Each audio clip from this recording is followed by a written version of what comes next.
आज Doubtnut app download करें। Doubtnut पर अपने सभी गणित, रसायन विज्ञान, भौतिक विज्ञान और जीव विज्ञान के डाउट्स का करो सफाया। बस प्रश्न की फोटो खींचो, एक ही प्रश्न को क्रॉप करो और तुरंत वीडियो सोल्यूशन पाओ। अभी डाउनलोड करें। हेलो फ्रेंड, इस प्रश्न में हमें पूछा गया है कि प्रेरकी प्रतिघात तथा धारती प्रतिघात का आवृत्ति के साथ जो है रेखा चित्र बनाना है यहाँ पे। ठीक है, अर्थात उसके परिवर्तन को दर्शाना है। तो यहाँ पे हम इसको समझने के लिए इस प्रकार से एक जो है प्रेरक कुंडली लेते हैं जिसका प्रेरकत्व L है, तथा एक जो है संधारित्र जिसकी धारिता को हम इस प्रकार से C से प्रदर्शित करते हैं।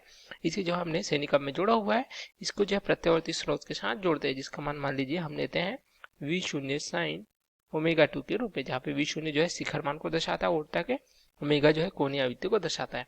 अब यहाँ पे स्रोत से जुड़े होने के कारण यहाँ पे एक धारा प्रवाहित होगी इस प्रकार से पूरे परिपथ में। ठीक है, तो धारा के प्रवाह के अवरोध के लिए यहाँ पे क्या उत्पन्न होता है, यहाँ पे जो प्रेरक कुंडली इसके सिरों के बीच हमें प्रतिघात प्राप्त होता है, तथा उसी प्रकार संधारित्र के सिरों के बीच भी धारा के प्रवाह के अवरोध के लिए इस प्रकार से प्रतिघात प्राप्त होता है, जिसे हम जो है प्रेरकी प्रतिघात तथा धारती प्रतिघात कहते हैं। यहाँ पे लिख सकते हैं प्रेरकी प्रतिघात, ये हमें प्राप्त हो जाएगा एक्सएल, तो हमें क्या प्राप्त हो जाता है ओमेगा गुणित एल के बराबर। यहाँ हम इसे लिख सकते हैं ओमेगा का मान क्या होता है 2 पाई एफ के बराबर होता है।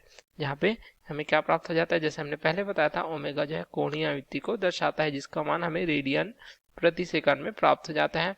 उसी प्रकार यहाँ पे एफ क्या दर्शाता है, एफ जो दर्शाता है स्रोत की आवृत्ति को, जिसका यहाँ पे परिवर्तन दर्शाना हमें प्रेरकी प्रतिघात तथा धारती प्रतिघात के साथ। इस प्रकार से हमें संबंध प्राप्त होता है। तो यहाँ पे देख सकते हैं जो एक्सएल है ये क्या है, अनुक्रमानुपाती हो रहा है किसके, आवृत्ति के। तो इस प्रकार जो हमें प्रेरकी प्रतिघात तथा आवृत्ति में संबंध प्राप्त हो जाता है, जैसा हम देख सकते हैं।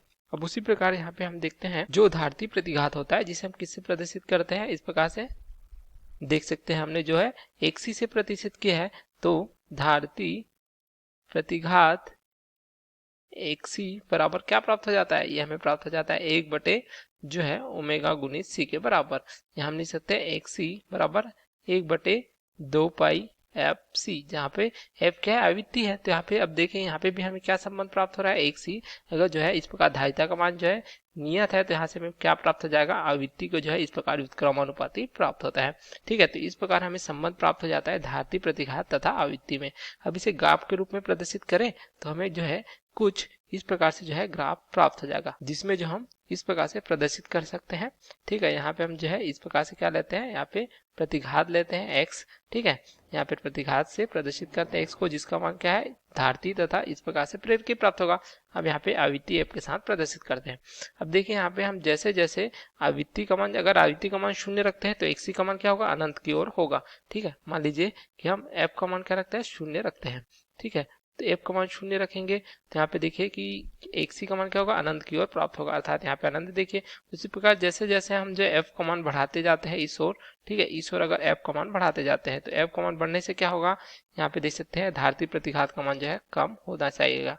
ठीक है, अब यहाँ पे कोई एक नियतांक होगा, जैसे इस प्रकार लगाते हैं हम XC बराबर K बटे F है।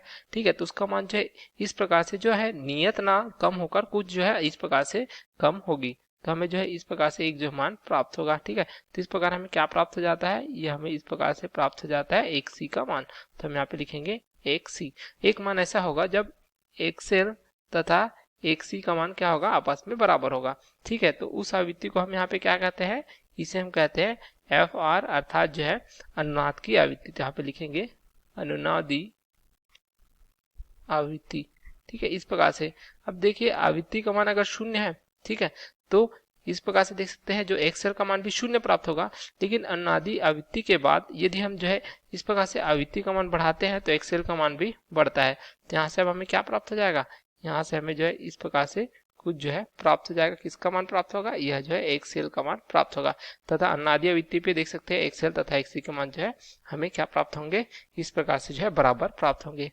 तो हम यहाँ पे देख सकते हैं इस प्रकार से हमें जो है संबंध प्राप्त हो जाता है आवृत्ति का, देख सकते हैं क्रमशः जो है धारती प्रतिघात के साथ तथा जो है इस प्रकार प्रेरकी प्रतिघात के साथ। तो ये हमें इस प्रश्न में बनाना था। हम देख सकते हैं जैसे जैसे आवृत्ति का मान जो है कम होते जाता है तो यहाँ पे धारती प्रतिघात का मान बढ़ते जाता है, जैसे हम इस प्रकार से देख सकते हैं। उसी प्रकार आवृत्ति का मान जैसे जैसे बढ़ते जाता है, यहाँ पे देख सकते हैं एक्सएल अर्थात जो है प्रेरक की प्रतिघात का मान बढ़ते जाता है। तो उसके पश्चात देखिए एक आवृत्ति के पश्चात यहाँ पे जो है दोनों के मान जो है बराबर होते हैं, जिसे हम जो है अनुनादी आवृत्ति कहते हैं। तो इस प्रकार हमें जो है आवृत्ति के साथ जो है प्रेरक की प्रतिघात तथा धारती प्रतिघात का जो है इस प्रकार से जो है संबंध प्राप्त हो जाता है, एक जो है जो हमें पूछा गया था प्रश्न में। ठीक है, तो ये हमारे प्रश्न का उत्तर है। Okay, thank you. कक्षा 6वीं से 12वीं से लेकर नीट, IIT, JEE वो एडवांस के लेवल तक 1 करोड़ से ज्यादा छात्रों का भरोसा। आज ही डाउनलोड करें डाउटनेट ऐप या व्हाट्सएप करें अपने सारे डाउट्स 8400 400 400 पर।